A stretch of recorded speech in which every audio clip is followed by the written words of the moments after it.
Recently, this child was labeled by Real Toronto News as Glamorous Harris, charged with having sex with a 14-year-old boy 4 times in one day. Sorry, isn't there actually another word for that? Haven't you noticed that the media refuses to use the R word when it comes to male victims? I'm sorry, but there is another word for this, and we know it because we don't use this type of vocabulary and terminology when it's a grown man preying on little girls. I'm not sure if you're aware, our own Australian Bureau of Statistics, there's a statistic in there that 70% of male victims experience assault by a female perpetrator in the home. And that's a higher number than the female victims at 64%.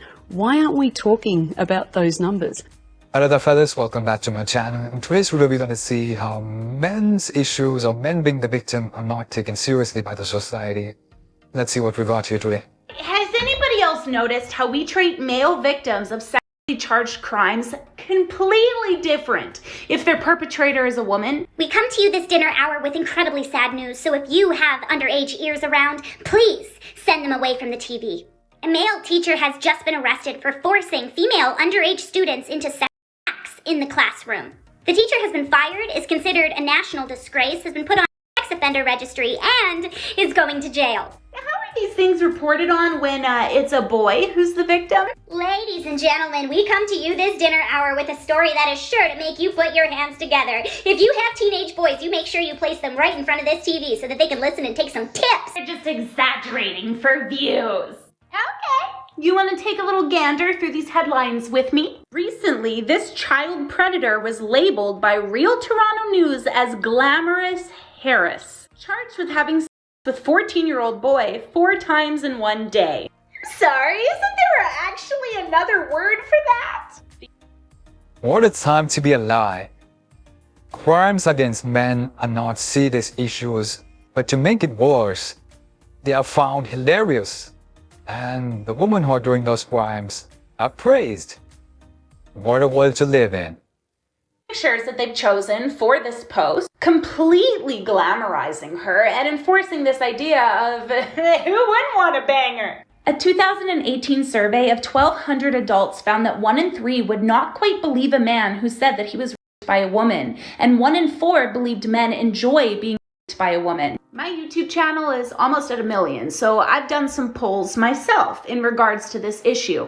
Here's the results. When asking my male following if any of them had been molested, raped, or coerced into performing sexual acts on a girl/woman older than them when they were under the age of 18 years old, this was the results. Before proceeding, there's this section where no, but what boy wouldn't want sex? Now that's the kind of mentality we need to get out of. 70% had never experienced it. 14% said yes, but they'd never told anybody to this day. 8% said yes, and when I spoke out about it, I was told I should have enjoyed it. 6% said no, but what boy wouldn't want to have sex? And 2% said yes, I have, and I received the support I needed to start healing. Sorry, maybe you didn't hear that correctly. 2% received the support that they needed. When asking my following if they had ever been targeted in any way by an adult, 92,000 people voted, and 22% said that they had. When asking my community if they felt like society was making it seem like you can get away with sex crimes if you're rich, well-liked, or a woman, 125,000 people voted, 96% agreed. When asking if they had ever been harassed by a woman, 161,000 people voted, 58% said that yes, they had experienced at least one of these forms of sexual harassment. When asking if they had ever been sexually assaulted or on a date with a woman, 15% said that they had. Do you see where I'm going here? How come these males are never spoken about? But for some reason, it doesn't matter if you're a little boy or a grown man, if you're a perpetrator of a violent or non-violent sex crime as a woman, this is the way it's reported on. Haven't you noticed that the media refuses to use the R word when it comes to male victims? I'm sorry, but there is another word for this, and we know it because we don't use this type of vocabulary and terminology when it's a grown-ass man preying on little girls. Where did this come from, though? Where did this ideology come from that if you have a penis between your legs, that you must always be willing and ready to give the dick? You know, you just don't understand how men work. We're always ready to bone. The purple-headed yogurt slinger is always ready to shoot. This actually isn't true, and people only think this because of the intense sexualization that happens to boys right from a young age. Somebody I once knew had a little boy, and whenever this little boy was sitting in a group of women, his father would always say, "What a ladies' man, he's just gonna have so many girlfriends when he grows up." We put expectations on little boys right from small that they are— Yep, that kind of thing has to change, man. If you're a father watching this, just don't try to put your boys in that kind of situation, because the future is, you don't know what's gonna happen. Like this woman, they can do anything with men these days with false allegations and stuff. Prepare your boy instead of doing this kind of nonsense.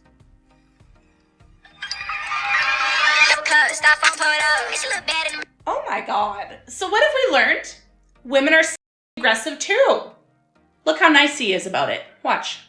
Whoever that girl is, she should be in jail, okay? Because if this was gender reversed and it was a man slapping a woman in the face who didn't kiss him, there would be an internet witch hunt for the man, and feminists and men's rights advocates would already be sharpening their pitchforks and grabbing their shovels in preparation to hide the body. In fact, if most of you women were to go to the men in your life right now and ask them if they've ever experienced sexual assault or grape at the hands of a woman, many of them, if not all of them, will have at least one story to share with you, but most of them, just strictly out of coping mechanisms, will tell you this story with a smile on their face or while laughing. Because that's how unserious we take male victims in society. So much so that their own defense mechanism is to laugh while sharing their trauma. The strengths of masculinity and manhood, unfortunately, are being used against men at times. Normal masculine strengths or their ability to perhaps assert themselves being misconstrued.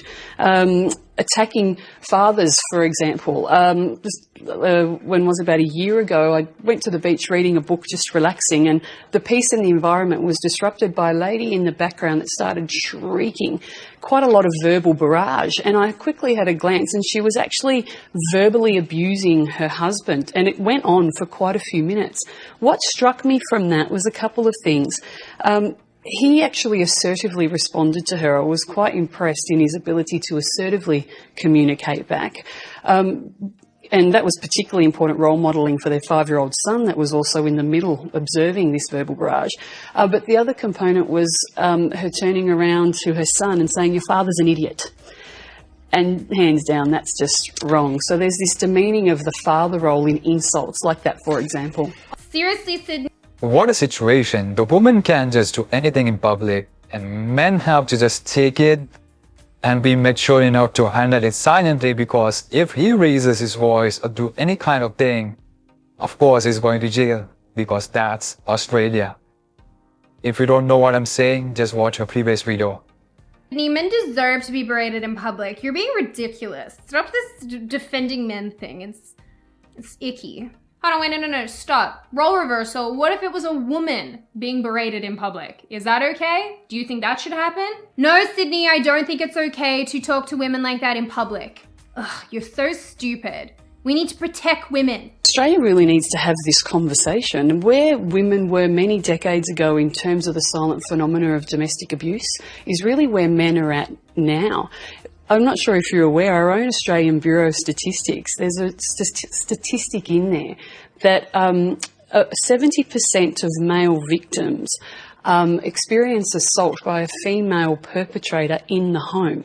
And that's a higher number than the female victims at 64%. Why aren't we talking about those numbers? 70% of DV acts are done upon men, not by men. Like, wow. Judging by the quality of the video, it seems pretty old, like even 10 years old. And even then it was 70% where the men were being the victims. Now it's similar or even worse. most don't get reported or not counted because the government wants to hide that and only wants to show women being the victims. Crazy. How's a man going to talk about that? Yeah. But where's he going to go? Is he going to go to some authority and say, my wife is beating me or something? Well, they're not going to be believed, are they? Exactly. Taken This is part of seriously. the social influences and the social determinants of health that we need to really put onto the table, particularly in looking at a national men's health policy, because of these kind of issues. The kind of abuse a man may experience by a female perpetrator, a woman's not likely to pack a punch the way a male would, for example, but women abusers, unfortunately, may be very good at sugar-coated viper tongues. So there'll be a lot of statements that are hit below the belt. Like your dad's an idiot. Like your father's an idiot, or you think you're a man, or you think you're good in bed. There are also loads of studies out there in relation to male domestic violence victims and male sexual assault victims that say that men, firstly, are not really willing to report what's happened to them out of fear or being ashamed. And they also don't consider violence against them to actually be violence because we downplay it a lot of the time when it comes at the hands of a woman. Because even when someone who has arms as skinny as mine punches you, it's still violence. A lot of men also don't report because they feel like if they call the police, they're gonna get arrested instead. And sadly, that's exactly what's happening in Australia. Like, the guys are never taken seriously. They're always considered guilty of the crime they didn't even perform. People look at men when they're the victims and they make the assumption that the man did something wrong. Mm-hmm. And there's a reason why they were the victim of domestic violence. Is that accurate? So I think a lot of times when men are victims, they face additional biases, and a lot of that has to do with gender norms. Men have this expectation to be tough, to be more dominant in that relationship. And so when a man comes forward and says, no, this is what I'm experiencing in my relationship, I don't feel safe in this relationship, my partner is abusing me, or I have this coercive control, other people think, well, then you must not be a man. Every act of violence in a relationship is always an act of domestic violence. Those words, domestic violence, should have a decidedly ugly feel to them. Back in Miami, authorities say they found no evidence to Clenny's claim that Ambuseli was the aggressor. There's no physical evidence that led us to believe that she was actually physically harmed in any way. No matter what, everyone agrees someone should or could have done something to stop it. Men are often, unfortunately, unwilling to come forward as victims of domestic violence, or of intimate violence, that is sometimes called. The sequence of domestic violence events can be broken. How do we come together as a society to fix this issue of domestic violence that keeps recurring? From one aspect, you can look at it that we need to teach what healthy relationships look like in the first place. It's about recognizing that domestic violence is everybody's problem. In St. Petersburg, Michael Paluska, ABC Action News. The stats about lesbian relationships having more number of DV acts compared to the gay relationship of men really proves who engages or initiates this kind of stuff. They just use the gender norm of men being the aggressor all the time, which is not true in these days because every man is aware that it can be used against him. The sad part is when society thinks DV against men is a joke, it's funny. But when a man defends himself, he should be put under the prison. Domestic violence against men isn't as rare as society believes. Most men won't say anything about their abuse but just suffer in silence out of fear of being ashamed. Yeah, that's true. This entire thing is insane. Let me know what you guys feel about that in comment section below.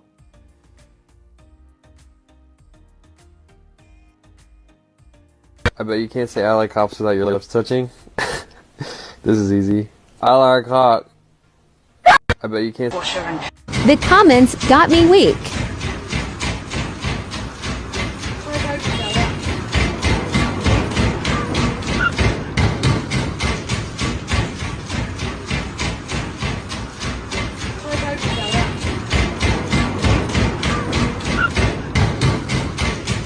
The comments got me. If you are feeling bored, open your zip, put your hand in and take out the book from the bag and start reading. I hope you were thinking the same. So anyways guys, that's it for this video. If you enjoyed, don't forget to like, share, subscribe.